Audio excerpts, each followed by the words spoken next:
Bonjour à toutes et à tous et bienvenue dans cette nouvelle vidéo du Salon des Arcanes pour découvrir aujourd'hui non pas un, mais deux oracles. En même temps, c'est le même, juste deux éditions différentes. Et quitte à vous présenter les jeux de Patrick Valenza, je me suis dit autant le faire correctement, autant aller au bout de la démarche. Et donc là, je vais vous présenter le Abandoned Oracle en version classique et en version X-Ray. Pourquoi Abandon Oracle? Tout simplement parce que c'est un projet que Patrick Valenza a porté il y a, alors j'ai pas les dates exactes, mais on va dire qu'il y a très longtemps. Et finalement, le projet a été mis de côté à plusieurs reprises, si ma mémoire est bonne. Le projet a été abandonné, tout simplement. Il a été relégué au fin fond d'un tiroir, oublié pendant des années, pendant lesquels Patrick Valenza s'est concentré sur la création d'autres jeux, d'autres tarots, d'autres oracles. Et finalement, un jour où il avait terminé des projets en cours, il est retombé sur cet oracle et il en a repris le travail pour le terminer. Et finalement, il est sorti. Il est sorti. Est-ce que j'ai une date? Je ne suis pas sûr que d'avoir une date de sortie. Mais voilà, du coup, on est content d'avoir cet oracle de Patrick Valenza, qui a quand même une créativité assez prononcée. Et du coup, on va aller le découvrir. En l'occurrence, moi, je viens juste de l'ouvrir. Je ne l'ai pas encore découvert. Et on va aller voir un peu les deux versions en comparatif pour vous donner une idée. Version X-Ray qu'on pourrait rapprocher d'une version paradoxical. Il aime bien utiliser ce terme-là pour ses tarots notamment. Et pourquoi? Je ne sais pas. Est-ce qu'il y a une raison particulière à transformer ces jeux en ces versions paradoxical, X-Ray, etc. J'avoue, j'ai pas l'information. J'ai pas l'information, mais je sais que ça plaît quand même. Ça plaît à beaucoup. Première carte au dos, comme d'habitude, il y a l'URL, comme on dit, le chemin, le lien d'accès au PDF. Voilà. Ensuite, on a souvent une petite carte. Alors, voyons ce qui est écrit là. Donc, le jeu s'inspire de cauchemars, du journal de rêve de Patrick Valenza. Il a été abandonné en 2015 pour des projets plus urgents. C'est ce que je vous racontais. Et plusieurs images ont été réutilisées.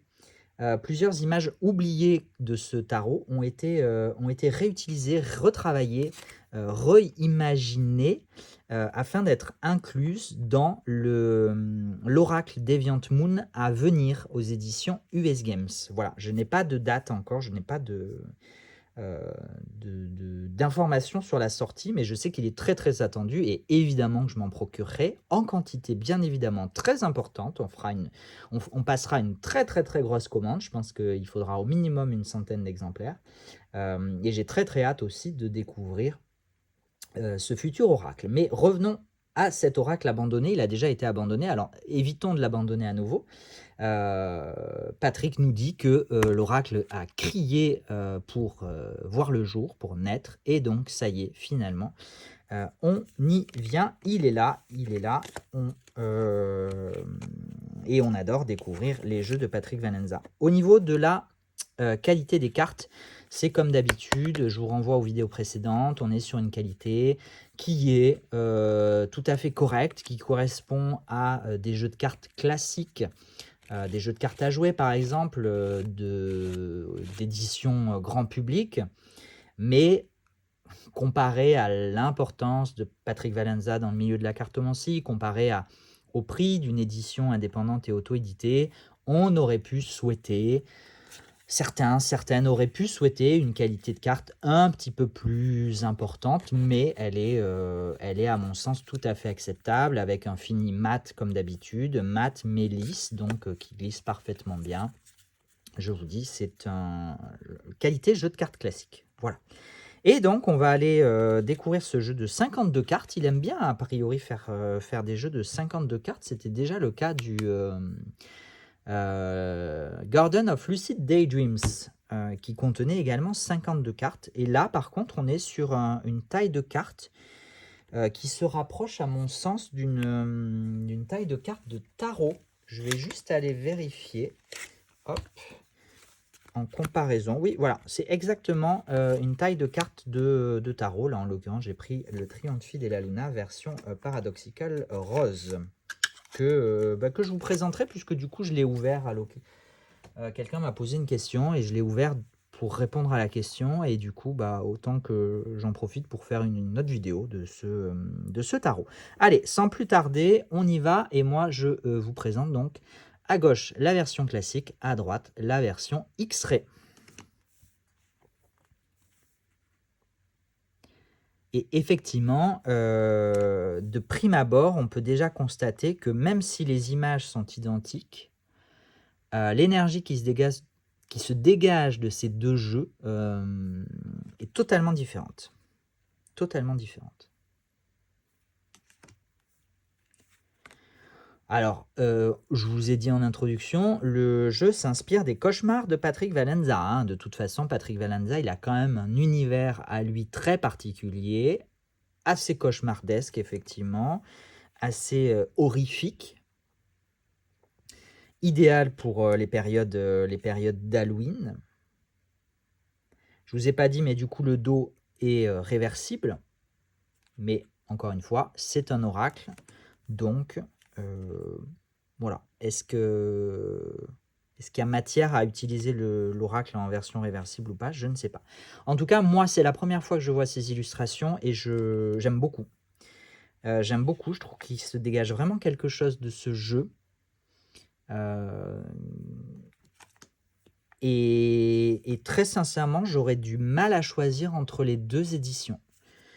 Je trouve que, encore une fois, vraiment, l'énergie qui s'en dégage est vraiment très singulière pour chacun de ces deux jeux. Alors que je partais pas du tout dans cette optique-là, je me demande même si je n'aurais pas une préférence pour la version X-Ray, que je trouve du coup un petit peu plus originale.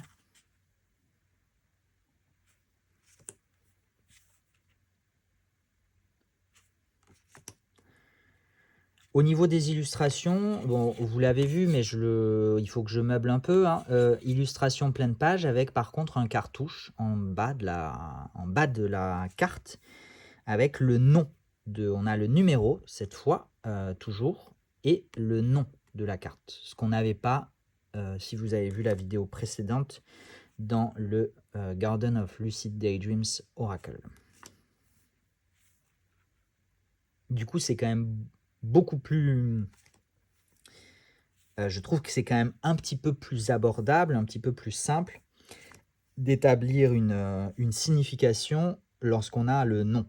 Même si les illustrations, en l'occurrence, sont beaucoup plus évocatrices que l'oracle dont je parle depuis le début, là, le Garden of Lucid Daydreams, les illustrations sont ici, à mon sens, plus évocatrices, plus simples, plus faciles d'identifier. Mais le fait d'avoir, par exemple, là, où on voit une scène, effectivement, de lutte, de combat, d'asphyxie, voilà. Le fait qu'on ait le nom Revenge, donc vengeance, donne quand même tout de suite une idée beaucoup plus précise et une porte vers une interprétation beaucoup plus simple, accessible.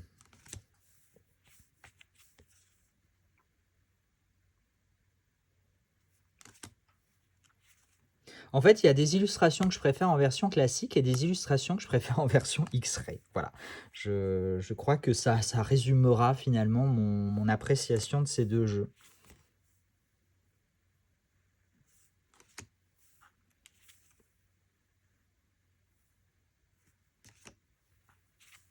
Mais difficile de les mélanger, hein, puisqu'ils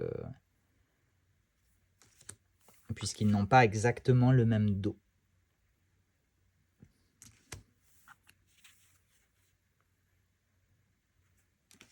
Après, tout est possible, hein, rien n'empêche. Rien n'empêche.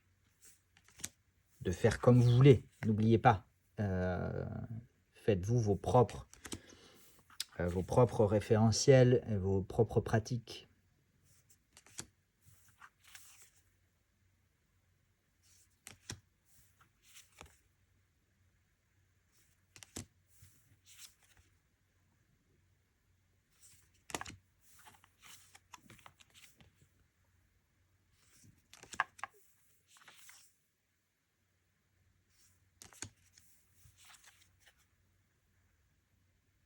Blasé, en français.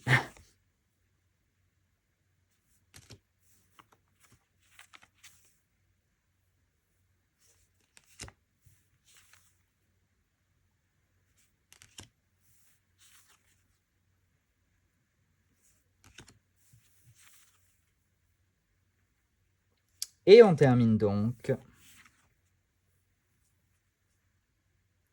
avec la 52e carte de Viewing. Et ben voilà, on en a terminé avec l'exploration de ce jeu dans sa version classique et dans sa version X-Ray. J'espère que ça vous a plu. N'hésitez pas à liker, commenter, partager cette vidéo comme d'habitude. Et puis, je vous donne rendez-vous très vite pour une nouvelle présentation. J'ai encore quelques jeux de Patrick Valenza. Là, je suis lancé, donc je vais aller au bout. Allez, à la prochaine. Ciao, ciao!